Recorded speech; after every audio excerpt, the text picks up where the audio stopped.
Stefan, obviously it's been 6 months and we've seen you in action. I got to ask me, was that by design? Was that just the way the schedule worked out? What have you been up to? No, it was.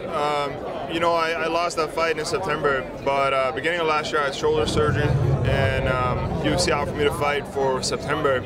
And getting close to the fight, and especially during the fight, I set a pace and I wasn't able to keep that pace up. And my arm wasn't as strong as it is right now. So after the fight, I decided I needed like 2 or 3 months where I really focused on getting the arm stronger.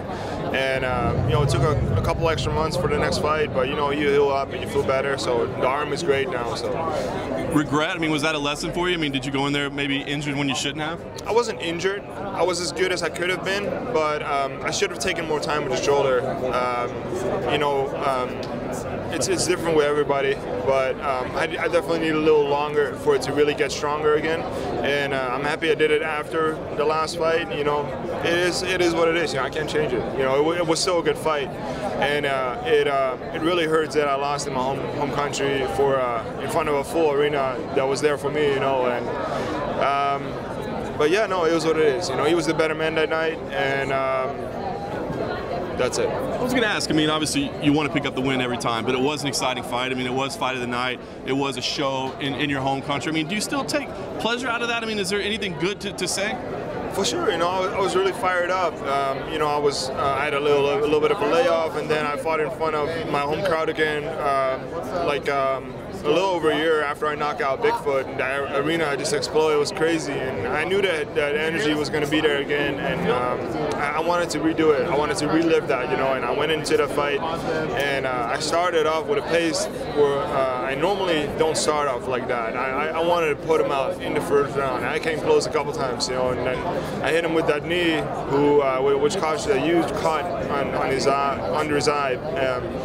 If that is, you know, like a couple inches to the left or the right, you know, could have knocked him out. Like, it had a bunch of exciting moments, and then, you know, he was just able to fight a higher pace. And for me, you know, we dissected it, and I found some things that, you know, in my opinion, in our opinion, were the cause of that, and we dealt with it, and you know, I'm going to make sure it's not going to happen this Saturday. So. Nice. You get the matchup with Andrei Arlovski. I wonder, is that still exciting? I mean, we know this is an older Andrei Arlovski, but obviously still dangerous. He went out there and won last time. Is it still exciting? I mean, that's a guy that's been there since the beginning. No, for sure. He's an absolute icon. You know, I've been watching him forever. I still love watching his fights. You know, he didn't have a great streak the last 2 years, but before that, he had a great streak.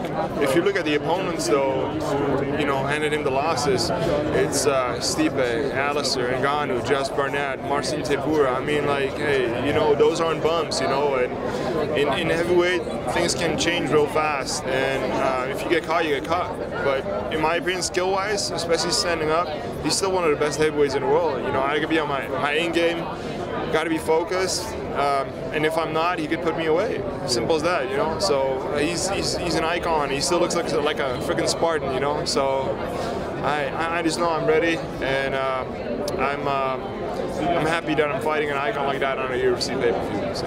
It seems like since you first came into the UFC, you've constantly been, you know, evolving and evaluating yourself and looking to improve. So what are we going to see? Do you think there'll be marked differences that we see from 6 months ago to Saturday night?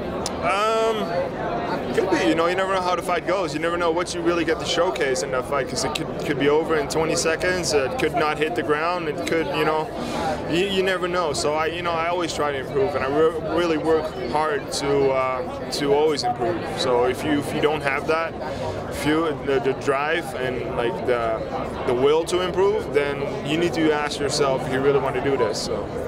This would be a great way to start your calendar year. What's the plans? Are you looking to make up for a little bit of lost time? What's the idea? For sure, you know, and you know what I said. I lost that last fight. I want to win. Everybody always wants to win. So my goal for this year is 3 wins, and 3 finishes. If I get that, then I'm right there where I need to be for a title shot. You know, so no doubt. Well, it starts Saturday night.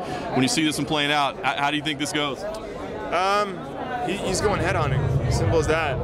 We'll see how aggressive he's going to be doing that. And I just need to be first. I need to be first for my range. And I believe that, you know, if I land clean, he's going down. But the fight could also end up on the ground. You know, like, I really just need to be focused on being relaxed and smooth in there, and don't load up on my shots too much. If I do that, this is my fight.